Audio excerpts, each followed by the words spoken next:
बीडमधील अल्पवयीन मुलीवर लैंगिक अत्याचार प्रकरणी बीड प्रकरणावर एसआयटी स्थापन करा असं आता मुख्यमंत्री देवेंद्र फडणवीस यांनी सांगितलं आहे। अत्याचार प्रकरणातील आरोपीला कोर्टात हजर करणार। विजय पवार, प्रशांत खाटोकरला कोर्टामध्ये हजर केलं जाणार आहे। सुनावणी दरम्यान आता नेमकं काय होतं हे पाहणं महत्त्वाचं असेल।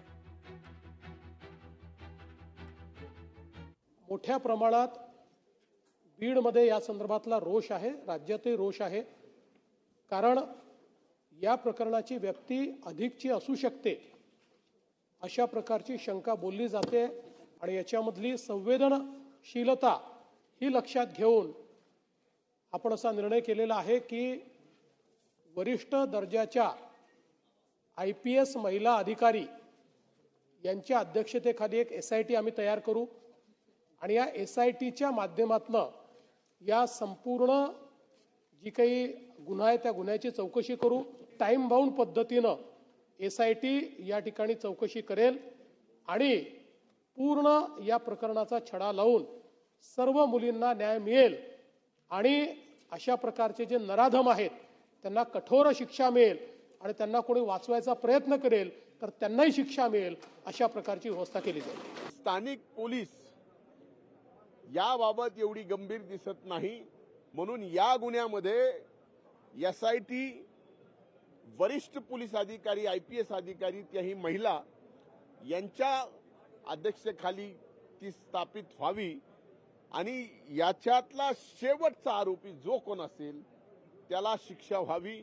आज मी माननीय मुख्यमंत्र्यांचे, उपमुख्यमंत्र्यांचे आणि सरकारचे आभार मानतो।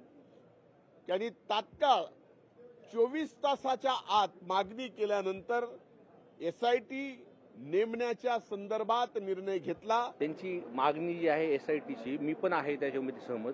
हा प्रकार जो काही झालाय हा चुकीचा घडलेला आहे। विजय पवार सर आणि त्यांचे ते कठोर करून म्हणून ह्यांना अटक सुरू झाली आणि ज्या दिवशी ह्यांच्यावरती गुन्हा दाखल झाला त्याच्या दुसऱ्या दिवशी त्यांना पोलिसांनी अटक केली। तपास पोलिसांकडून जे होतोय रोज त्या संदर्भात प्रशासनाशी मी चर्चा करतो आहे। सगळे CCTV फुटेज पोलिसांनी ताब्यात घेतलेले आहेत। आम्ही फक्त प्रशासनाने बोलताना रोज विचारतो की तपास योग्य दिशेने आहेत। मी त्यांना हेही बोललो SP साहेबांना, ते जरी माझ्या जवळचे जरी असले तर तुम्ही कारवाई करायला आणि ऍक्शन घ्यायला मागे पुढे बघू नका। जो कोणी हा गुन्हेगार आहे ह्या गुन्हेगाराला कडक शिक्षा झालीच पाहिजे ह्या मताचं आपलं सरकार आहे। माननीय मुख्यमंत्री महोदयांनी देखील या बाबतीमध्ये स्पष्ट निर्देश दिलेले आहेत आणि जी स्पेसिफिक मागणी आपण केलेली आहे की फॉरेन्सिकचा रिपोर्ट हा लवकर आला पाहिजे, त्यासाठीचे आदेश हे आजच्या आजच दिले जातील आणि ठराविक टाइमलाईन ठरवून दिलं जाईल। पॉक्सो अंतर्गत आपण ही कारवाई करत आहोत।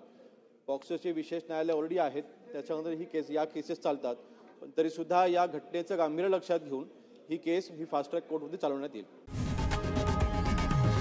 लोकशाही मराठी ऐका, पहा, जागरूक रहा।